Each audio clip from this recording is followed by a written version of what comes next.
Welcome to Theater Therapy, a podcast for movie lovers who treat going to the movie theater like a therapy session. With co-hosts Aly and Ems, we geek out and deep dive into all things movies, including top picks, movie reviews, best soundtracks, our current hyperfixations, and more. Thanks for tuning in. Enjoy today's session. Welcome to this week's episode of Theater Therapy. We decided to do a little kind of deep dive into one of our all-time favorites of all... Okay. I don't know what I was gonna Our say. all-time favorites of all. I'm tired, okay? It is late at night, okay? We don't usually film at night. It's been a That's long day. true.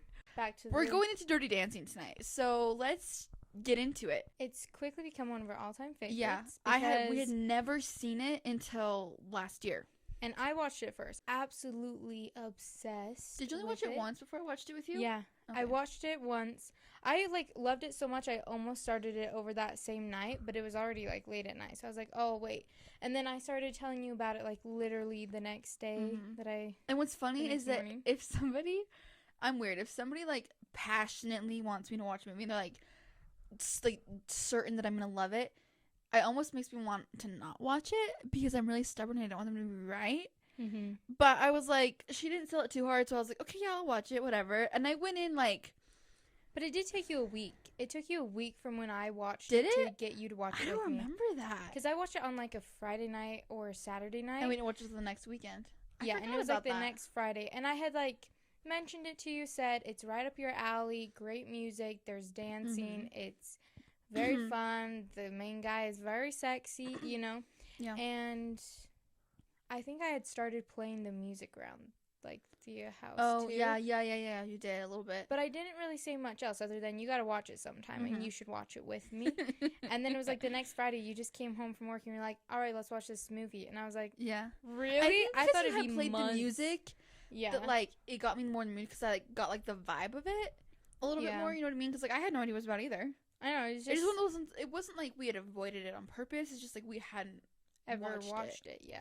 Because once we reached the age that we would have been allowed to watch it, as teenagers, and it was not one I hadn't gotten to watch.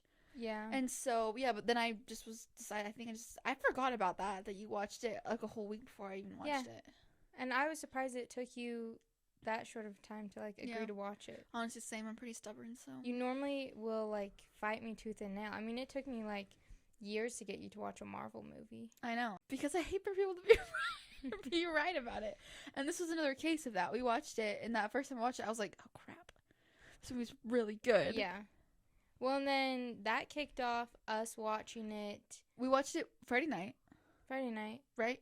I think it was a Friday I think it was you Friday. came home from work and it was I think it was Friday we watched it, because then I swear Saturday we watched it in the morning. Oh yeah. We played the music all day. We watched it Saturday night. Mhm. And then Sunday I woke up and I turned it on again while I was getting ready. And I think did we watch it again Sunday afternoon? We literally watched it we pretty much had it on almost every single day, and at least twice. I either swear. you would watch it to fall asleep at night, I think. Well, yeah. After once a couple weeks, and then we'd pretty much every night that you would come, that we'd get home from work, we would turn the music on or the movie while we were cooking and eating dinner. Because it got we to didn't the point finish it each time where I literally could tell you which song was at which point in the movie, and I could see it because I watched it so many times. Well, and the music soundtrack in its entirety, every single song was on my top songs of the year from Spotify, because I have we listened to the album still saved in my library on Spotify. It's one of the ones I'll go to sometimes if I want to listen to I listen to it all the time because it's so good. They're amazing songs. songs. Soundtrack is just perfect. Yes, and anyways, literally when we were watching that weekend too, we were I was just obsessed instantly. Oh yeah, I mean, already you were skipping back, being look at this, look at this, look at this. And I think we've seen hyper-fixated the dance scene itself probably even more than we've seen the actual movie, because we just kept skipping back, and I loved watching certain segments of it we'd skip back to even more. I'm obsessed. The part where Patrick Swayze's coming down the line and he's doing his little thing, and I literally love that man. I love him so much. That movie, I have the biggest crush on him. He's so hot in that movie. But Aly today decided to find some fun facts. Well, because we knew we wanted to do a deep dive, and I was like, you know what? I already know a couple random fun facts from our previous obsession. But I made like this whole 8 okay, it's like 7.5 printed page it off packet. Well, because last week I used my laptop. I know, I'm a grandma. No, really though, my laptop's the one that's recording. Oh. But yeah, so it's old school because, you know, old school movie. Well, let's see what you got. I told her, I'm like, I might know some of these. She goes, I'm going to be so upset if I say them and you know all of them. I'm like, well, I might. Emily is really good at just, like, learning all these random facts about movies. I absorb knowledge about movies like a sponge. So I first wrote down just, like, the director and the writer's names so that I would remember I don't think I know those, actually, off the top of my head. The director was Emile Ardolino. I'm terrible at pronouncing names, okay? You pronounce it. Ardolino, probably. Yeah, Ardolino. There's a lot of... Ardolino? Yeah, writer by Eleanor Bergstein. Yeah. And they were both most well-known for Dirty Dancing. They each had, like, a couple other projects under their names that said that they were known for those as well. Were they on them together, usually? Mm-mm. And I didn't recognize the names of the other ones, but... Anyways, so it was released 35 years ago on August 21st. So, very recently. We just missed the anniversary. In 1987. And this is something I didn't realize, and this is why I brought up indie stuff to you earlier. It was actually an indie film. It makes sense. I didn't realize it was. Anyways, but the script was turned down 43 times before... 43? But finally a studio called Vestron was like, we'll make the movie.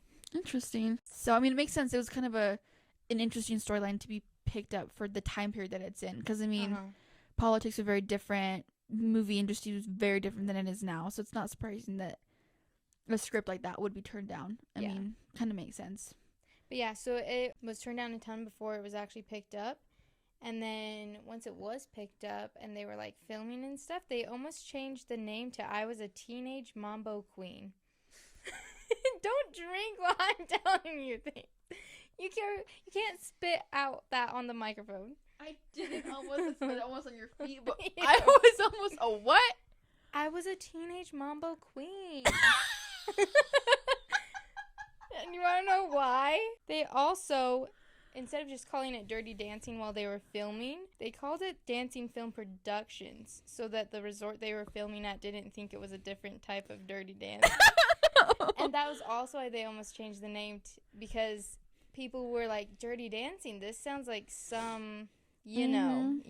Well, no, one of the interviews I watched, I don't remember exactly what Patrick Swayze said, but I watched an interview because he was a dancer before the movie, right? Yeah. Jennifer Grey wasn't. Grew up dancing, yeah. And so since he was already a pretty much, I don't know if he was termed as a professional dancer, but he was a very well-trained dancer. Mm-hmm. And I watched an interview with him, this is a while ago, it's been a year since I've seen it, but he mentioned that, like, the term dirty dancing, the type of dancing they used in the movie, did have some problems because, I mean... Yeah. And I can't remember what he said exactly, but he mentioned something about, like, why they called it dirty dancing, like, just the type of it. It was really funny, because he was like, I mean, not that it's necessarily dirty or whatever, but, like, it for that time period, it very much was. It's very, like, different. It's very sexy compared to, like... straight ballroom. Like, straight ballroom is very different. Anyways, isn't that funny, though? It just would not have hit the same. I was a teenage mambo queen. Yeah. That is golden. It definitely would not be popular under that name, I don't think. I don't think so either. But yeah, and I had told you that the writer, Eleanor Bergstein, whatever, she wrote it based off of her life, sort of. She took inspiration from her life. She had met, like, a dancer instructor before, and she... you know, might have done some dirty dancing in her dance day. instructors are hot, though. Things like that. So a lot of it's kind of inspired by her life, which I thought was cool. Anyways, so then after they, like, finished producing it and had, like, their first official cut of the movie, a lot of the producers were like, this is a flop. This is not making it. Like, they all didn't like it. Or pretty much had no faith in it. And, yeah, so one of the producers, Aaron Ross, actually told them to burn the negative and take the insurance. Because he's like, this is a crap movie. And everyone kept saying how, like, much of a piece of junk it was. So how did they turn it around to what it is now? They just went with it. I don't know if they changed a ton of, like, their rough Did they reshoot? It doesn't say that they did any reshoots or anything like that. They just cut it together the way it ended up and just hope for the best? Yeah, And then, so that was like after, that was the initial cut of the movie that the producers had little faith. And then they also showed it to like the Vestron executives, so the studio that was producing it, and they were sure it was going to be a flop.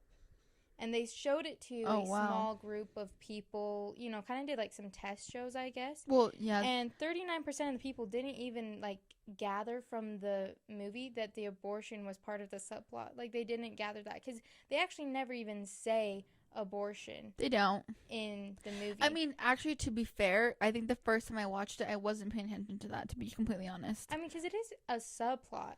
Like, I think I understood what was going on, but, like, it wasn't the forefront of my mind where I was like, oh my gosh, she's having an abortion. I was just like, oh, like, she needs to have, like, she's gonna go to the doctor.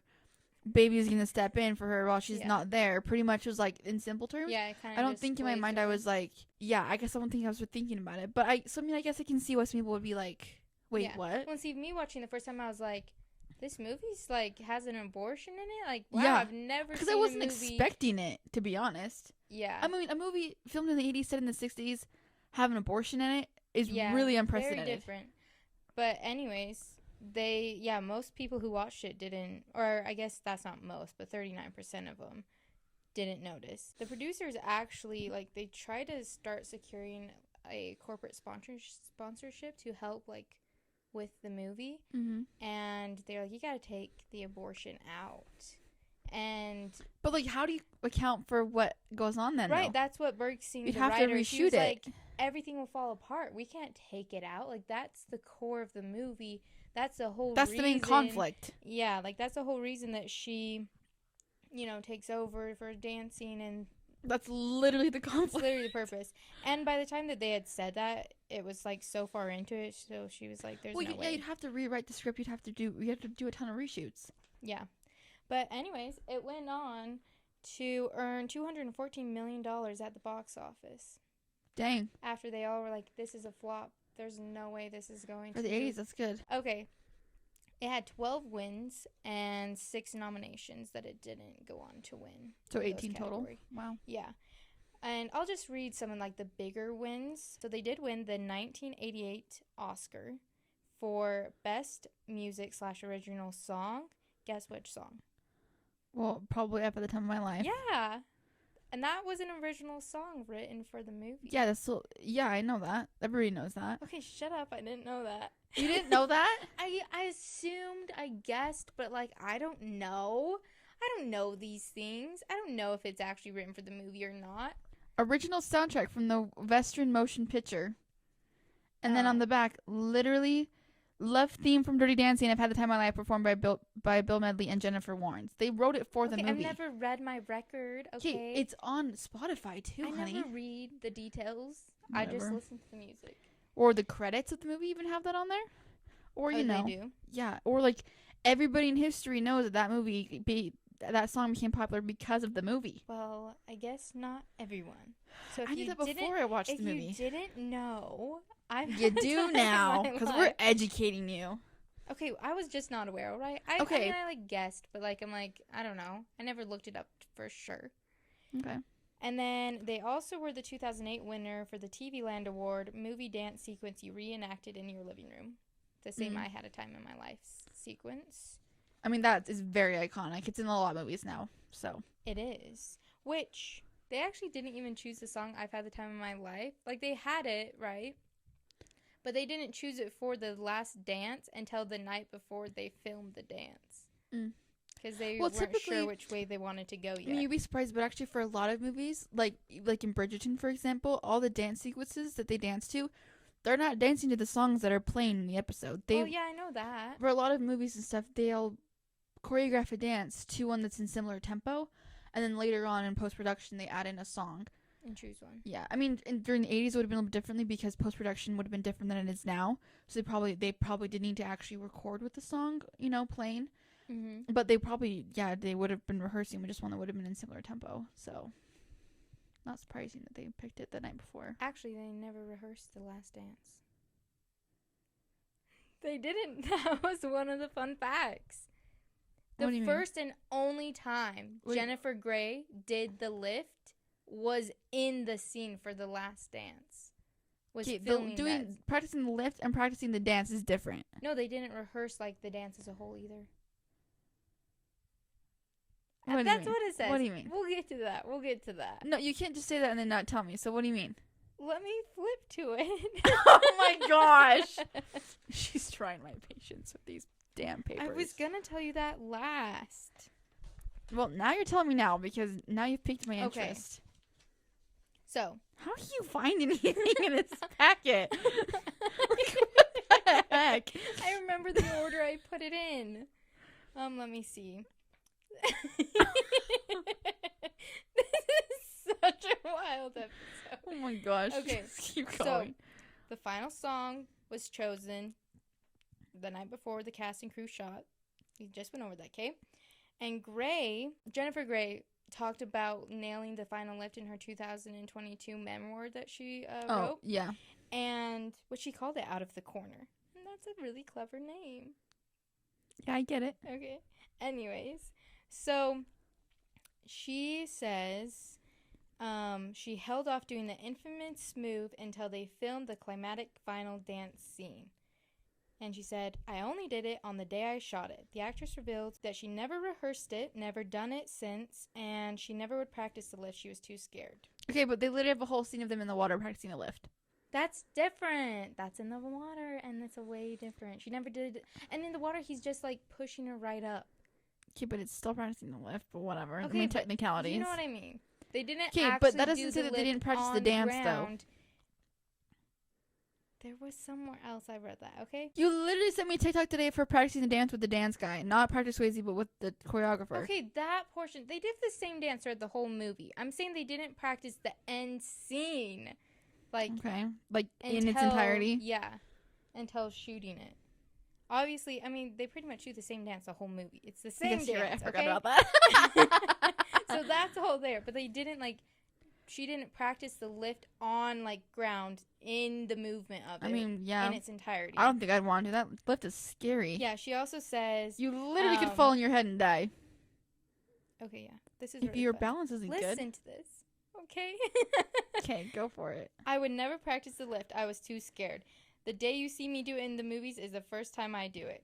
And she also said, I don't know how all these people who reenact it have the guts to... throw themselves into the arms of anyone other than Patrick Swayze.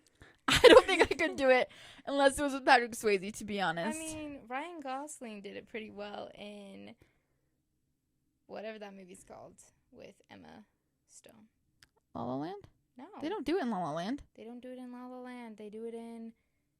Oh. Crazy for You? Something like that. Yeah. Anyways, Isn't it called Crazy for You? Crazy in Love? I mean, I do it with Luke Bracey, who did it with Emma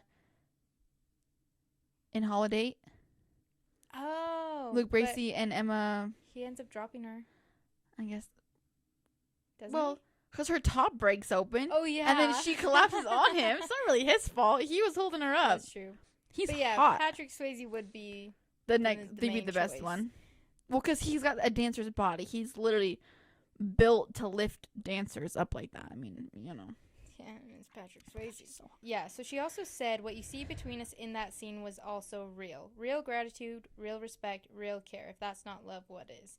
Since they were actually no, because, you know. Oh, it's just funny because they literally hated each other when they started filming. They do. They still did. Yeah.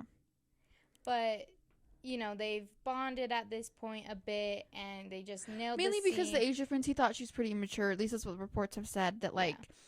And I guess, so they had filmed previously a movie called Red Dawn together. Anyways, I guess they didn't, have a great time filming that movie. Anyways, what's your next fact? Well, we're still in the awards section. Oh, yeah. What's the other award? They also were the 1989 winner of Most Performed Song from a Film for the BMI Film and TV Awards for She's Like the Wind. Which, recently, our dad told me that Patrick Swayze sang that song, 'cause I didn't know. And he's like, hey, I was watching her dancing the night with Mom, and I don't even know what he says. He goes, but did you know that he sings one of the songs there? And I was like, you're joking. I'm like, because here's the thing. I literally have the album saved in my Spotify library, right? I'm like, I've listened to this album 1,000 times, Adam. And I've looked at the singers, I swear, on most of the songs. How have I never noticed? Mm-hmm. And I was like, which song? And he goes, he's like, I don't know the name of it. So I pull it up instantly. I open it up. I'm like, she's like the wind. I'm like, that song is so good. And it's such a like sad part of the movie too, because when he has to leave. And I'm like, oh my gosh, my mind was blown. I was freaking out. I was so excited though, because that song is so good. And I would not have guessed that was his voice though, to be completely honest. Same. It really does. I was listening to it again today, and I'm like, it doesn't sound like him, But sometimes people's singing voices doesn't really sound like their talking voice that much, but. Yeah, and he had, like, co-written it with... Wait, so that song won what award? Most performed song from a film. Oh, cool.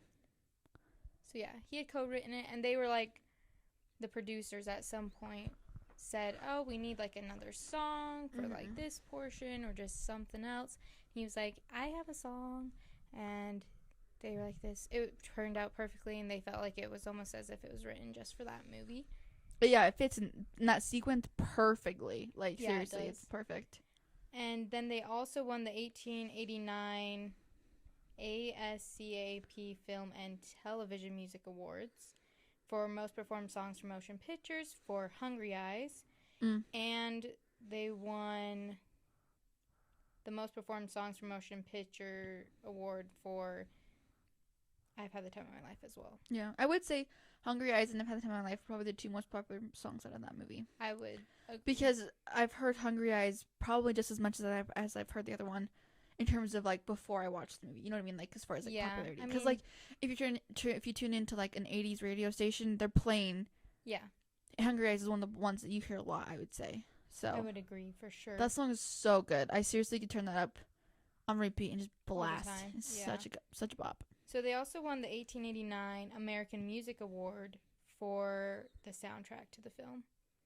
Favorite pop seriously, the soundtrack, album. like we were saying earlier, is, like, very iconic.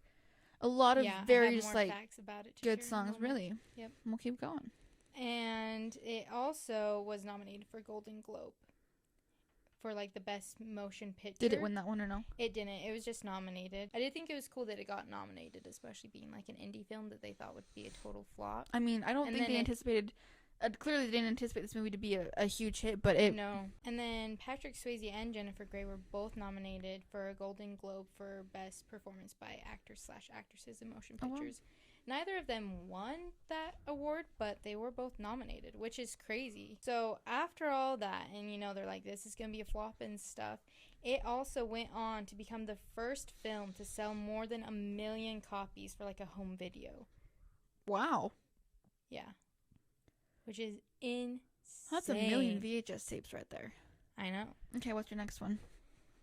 Okay, so this is another one that I found very interesting because the actress is iconic and is very well known now. At least I know her because she's from Gilmore Girls. Kelly Bishop.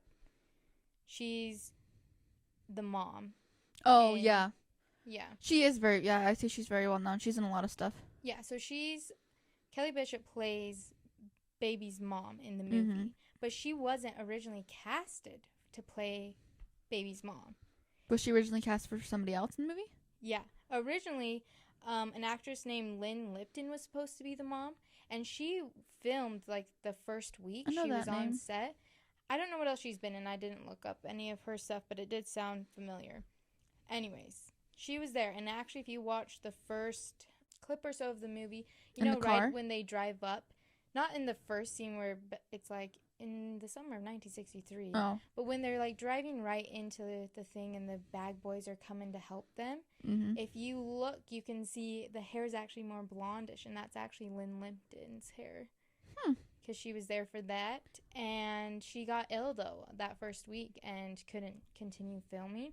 So they were like, well, great, now we need somebody, you know. And so they just were like, well, we already have Kelly Bishop hired on, and she can step in. Do you know who she was originally playing? Yeah. Was it Penny? No. No, she's old to play Penny. Yeah. Who? The Bungalow Bunny. Really? Yeah. She's supposed to play, what was that? Vivian, that's her name. Vivian. Looking great, Vivian. Yeah. Friday. No, it's broken up on Friday. Friday. I love that lady that was meant to play Vivian. Her rent was due. Yeah. She was just the assistant choreographer. Shut up. For the movie, yeah.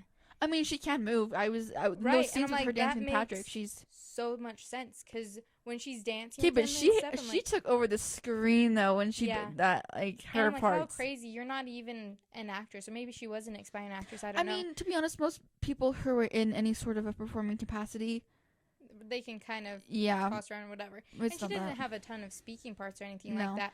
But It's she more of- carries. It's the more of scenes like for your sure. physical acting, which being a dancer, Yeah. you would have more. You'd feel more natural Yeah. doing things like that. And so, yeah, wow, Yeah, and went on to be a very iconic. it makes more sense too Character. because her and Patrick's physical chemistry during those dance scenes is pretty strong, I would say. Mhm. And so it makes sense because I never thought about it. I never thought like, oh wow, she must be a dancer, but like it makes sense because like Yeah. she moves well with him on screen and in sync, Yeah, which she would really make sense does. because And I've always thought, wow, she moves really well with him. Yeah. But wow, yeah, I didn't know it that. was That's originally interesting. supposed to be Kelly Bishop, and it's kind of funny because she's actually only 8 years older than Patrick Swayze. Only 8? Yeah. Anyway, so about the soundtrack, it went on to hold the #1 spot on the Billboard album chart for 4 months after the movie came out. Wow. And it went on to sell, or like today, at the time I think it had sold around 11 million copies, and now today it's at like 32 million copies of the soundtrack worldwide, and is one of the best-selling movie soundtracks of all time. I 1000% agree with that. I have no problems with that. That movie soundtrack is, I mean, we literally have the record and we listen to it all the time. We're definitely consumers of the great product that is that soundtrack.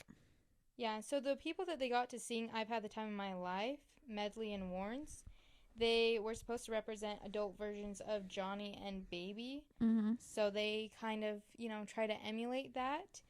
And I definitely would say when I listen to that song, it sounds like in them. sync with the movie, it matches them perfectly. Like, it's just so amazing. It's like in my head, they are singing it, if that makes sense. Yeah, and that's what it was supposed to be like. Medley was supposed to be Swayze, and Warrens was supposed to be like Gray.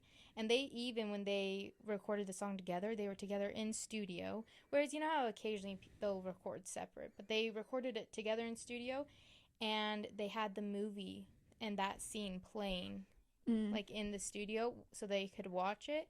And they, like, sang it to each other, sang it to the movie to get, like, the whole feels of everything. No wonder it slaps so hard. Right? Well, but, like, if you think about the lyrics, though, like, at least the opening lines, with what Medley's saying as Johnny's character, like, it just, like, the lyrics just are, like, it just makes sense. It's, like, perfect. I had the time of my life and I owe it all to you. Like, he literally didn't think he deserved anybody's love until he met Baby, pretty much. Mm-hmm. He thought of himself as just kind a throwaway because women just thought of him as, they just used him. Yeah, and so I just love that. That's kind of cool. And yeah, one of them said, when he raised her up in the air, I knew it had to be joyful, and that's why there's a real spirit enjoying the vocals. That's not fake. We were having a good time. Oh, cute. I'm like, that's so cute, which is kind of funny because Medley especially, I didn't save all of this stuff, but he had done several interviews being like, yeah, I turned him down several times. Oh, really? It's like, it was some nobody movie with some random song that had 3 writers. I bet he's happy he said yes. Yeah, and he's like, the song had like 3 writers on it, which is normally a red flag. His wife was going into labor soon. He's like, I can't. And then the director, producer, whoever kept coming back to me. He's like, has your wife had the baby yet? Come on, like, we really need you on this. And they had gotten Warrens to agree to sing on it. They fought for it because that was 2 on that song. Well, and then that went on to be like this huge hit of a song. Seriously, who does not know that song? Yeah. Anyway, so Bergstein, the writer, she picked Swayze out for the role out of a deck of like photos of eyes because she wanted hooded eyes. And she saw his eyes and she goes, those are the eyes I want. Isn't that crazy? And then they're like, oh yeah, and like he's a dancer, yada yada yada. He almost turned the role down though because he had on his contract no dancing because he had a bad knee from, I think he said like a football injury and other dancing injuries. In the interview I watched, he mentioned something about not wanting to do more dancing movies. Yeah, he had some injuries and stuff from dancing and football. But thank the Lord he did because that movie is. Yeah. Which he actually re-injured himself during filming, and they had to like delay a little bit. You know when they're on the log? Yeah. He fell, and I mean, that sequence landed on his knee bad enough that they actually had to have fluid drained off of it. Yeah, I mean, I feel like any dancer could have told you that's a bad idea to begin with, but I mean, you know. And then, let's see. Gray was like, please, anybody but him, you know. And he heard that she didn't want him there, and so he offered to talk to her, and they, I guess, had like this half-hour conversation and worked it out. Only half hour? That's what it said, about half That's an short. hour. And they came back out with their eyes red, and they were solidified as Johnny and Baby. I mean, they do have really good on-screen chemistry. As far as, I feel like the fact that they didn't get along actually makes their, like, they're not necessarily enemies to lovers. Yeah, but they're kind of. They're like, they're not necessarily like full on enemies. They're just like not friends at all. You know what I mean? And so like you have to have some opposition in the beginning, obviously. And so I feel like the fact that they probably had a little bit of real influence coming in makes the emotions like more real feeling. You know what I mean? Yeah, Kenny Ortega, the choreographer. How do you say that? Choreographer. Yeah. He said that their real life dynamic, he like used that to fuel the. Do you know what else Kenny Ortega has choreographed? High School Musical. And Descendants. Well, yeah, that's again. And like a ton of their stuff. Yeah, which is crazy. Yeah, he says that their on-screen dynamic helped fuel like their chemistry on screen, and he said sometimes it was sometimes it was conflict, sometimes it was love. There was something there between the two of them that was unexplainable. They were human fireworks. Yeah. So, I feel like you can totally see that. I mean, it's just very apparent, and it does add a lot of like real energy and like emotions to the movie. Yeah. I just think it's really cool. I feel like that's why their relationship in the movie like works, because it almost is symbolic for what they had in real life. It led into the movie really well too. I mean, you know, the one scene with like he's doing like the arm trail down and she keeps the montage. And stuff. That was real. That was real. Like they just his frustration was real with her. The director just liked to keep cameras rolling. He's like, if you go off screen, great, whatever. Like you can do whatever. Yeah. And so they just love when directors do that. Takes and takes and takes. And so his frustration and annoyance face in there, like that's all so real. And it fits the movie so well. 1000%, yeah. And then you already know this, but I figured we'd just share it anyways, because, you know. Okay. But the famous Love is Strange scene. Oh, yeah. Obviously. That was not part of the script. And it was just footage of them messing around. They were warming up and getting ready to film, and the cameras were rolling, and they loved it. Which is so crazy, because that is seriously like our favorite scene. Like, I know, and it's also one of the most iconic scenes. Their chemistry, though, it just speaks for itself in that instance. Because like that's the messing around, warming up. I'm like, what was the scene supposed to be? That's what I want to know. I'm like, what was the scene supposed to be? Was it supposed to be like that, but like a little different, or was that just them having fun warming up for like a completely different scene? You know what I mean? Yeah. Because that scene is so adorable. It's one of my favorite scenes. Oh my gosh! Like their physical chemistry and like comedy is so good. Also, her outfit in that scene is iconic. It is. The Bermuda jean shorts with the tied white button up. It's just so adorable. Yeah. So also the dance that Patrick Swayze and Jennifer Grey do during like the love scene, you know, when she goes to see him after that one dance. To the Cry to Me by that Burke guy. I can't remember. I think it's Tom Burke. Oh no, that's my favorite song though, the album. That was the same dance that they did for Screen Test, and it was also not supposed to be in the film originally. Oh my gosh. Really? Yeah. That dance is so good. And that scene was supposed to be longer. What? Yeah. Where's the cut footage? Originally, the Cry to Me love scene was supposed to be longer and featured She's Like the Wind. Oh. And that doesn't fit for that scene. That song isn't sexy enough, to be honest. Cry to Me is more like sexy Cry to Me beat. And then She's Like the Wind, or just She's Like the Wind. I'm not sure. But the scene was cut and replaced by Johnny and Baby making love. That's how went. That scene, though, is just so... I don't know what it is, but that song paired with the dance they do is just so, like... It's very sexy. Sexy, but also just, like, very, like, sweet, though, at the same time. Because, like, it's very you can feel their, like, affection for each other. Intimate. Yeah, very intimate. And, like, very I feel romantic. like... I love, like, the little, like... You can feel their, like, care for I one would say another. it's probably one of my favorite love scenes. That's like fade to black type of thing. Yeah. The extended version of that scene, though, was featured in the deleted scenes on the 2007 20th anniversary special edition DVD release. Where can we find this? That's what I want to know. Somebody find me this on eBay, send me, or if you have a copy, I need to see this. I'm sure you could find the scene now on YouTube somewhere, too. Maybe. I knew you were going to freak out about that. My mental health That's one of your favorite scenes. It's spiraling right now. And I'm like, there's more footage of it out there somewhere. Like, how much more? It was supposed to be longer, that's all I know. And what else is there? Anyways, this was something else I found interesting. You might have seen this before if you've watched some of Patrick Swayze's interviews. But he actually did not like the iconic line, "Nobody puts baby in a corner." Yeah. He hated that line.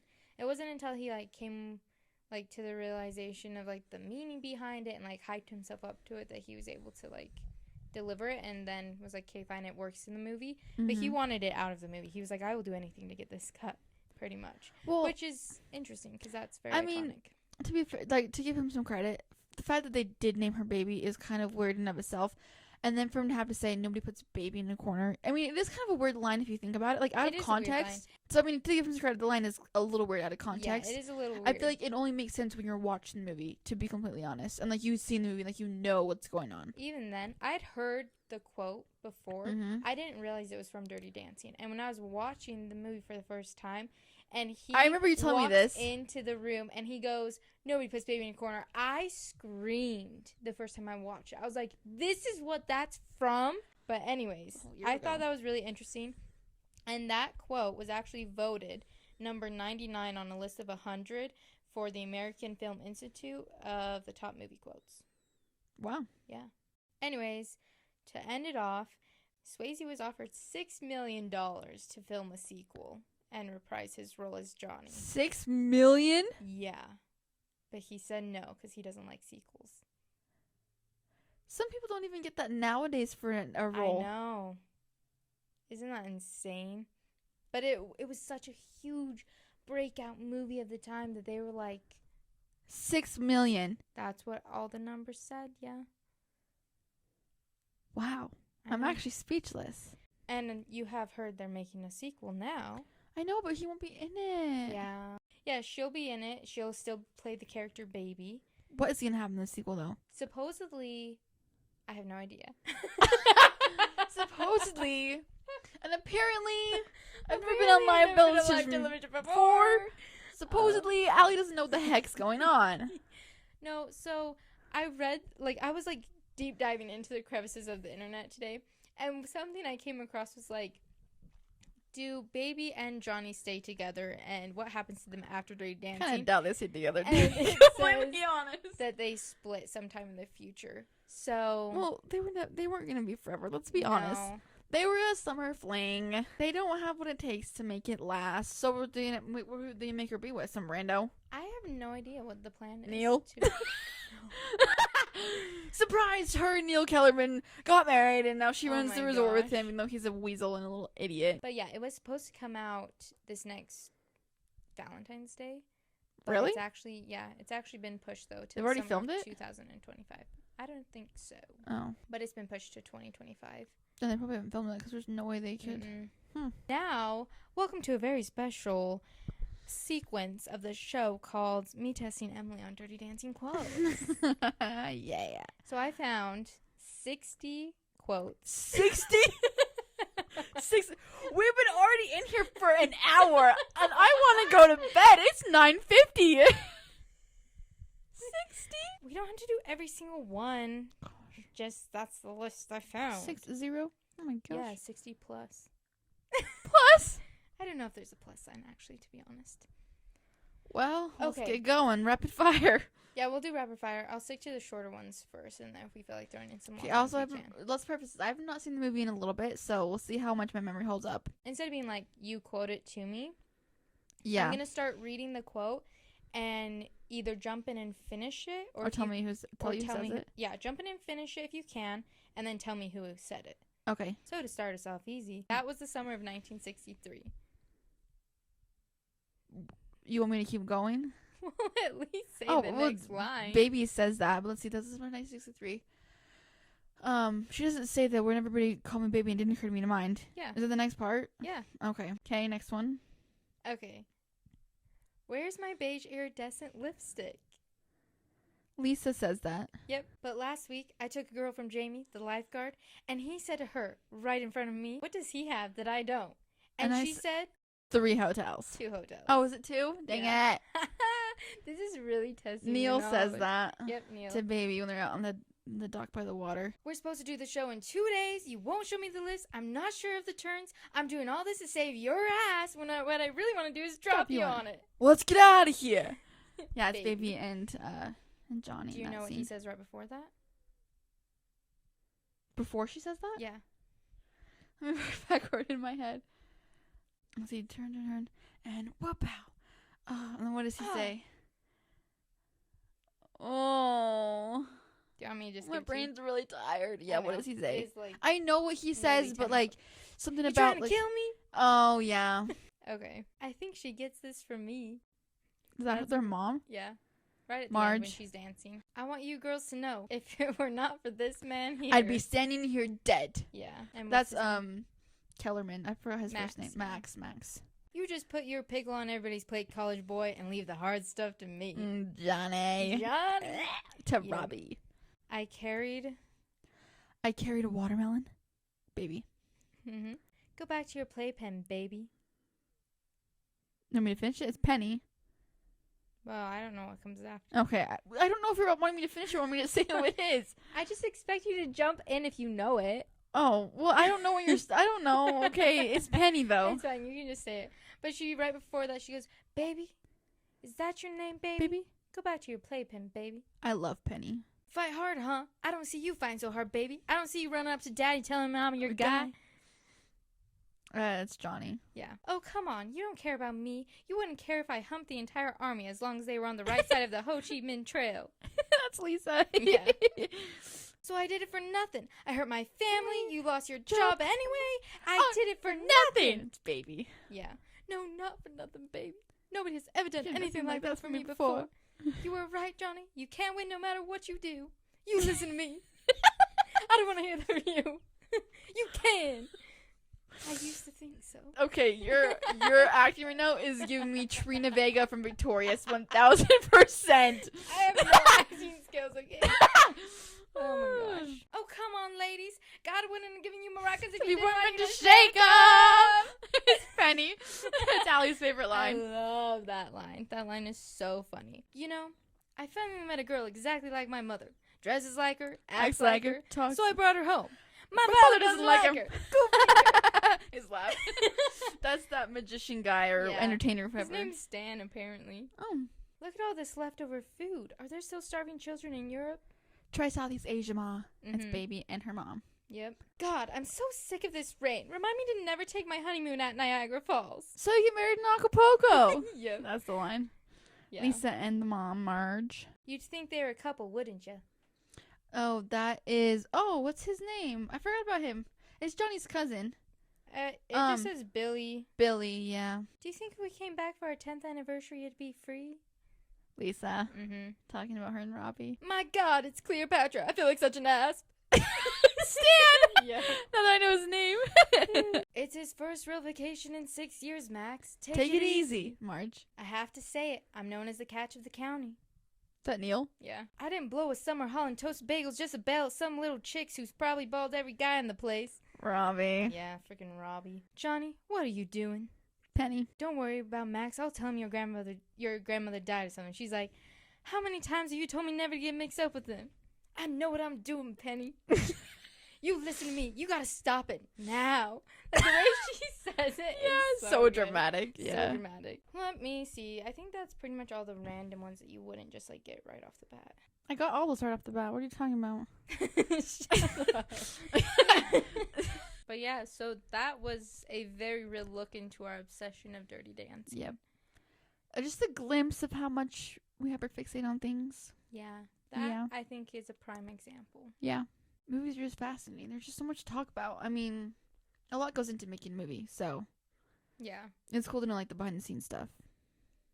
And like then like also what happened after the movie came out, and like that took a hand in its popularity, things like that. So if you haven't seen it, hard recommend. Soundtrack is amazing. Turn that crap on repeat all the time. I mean, yeah, so there's one of our favorites. We're gonna probably deep dive into some more of our favorite movies, obviously.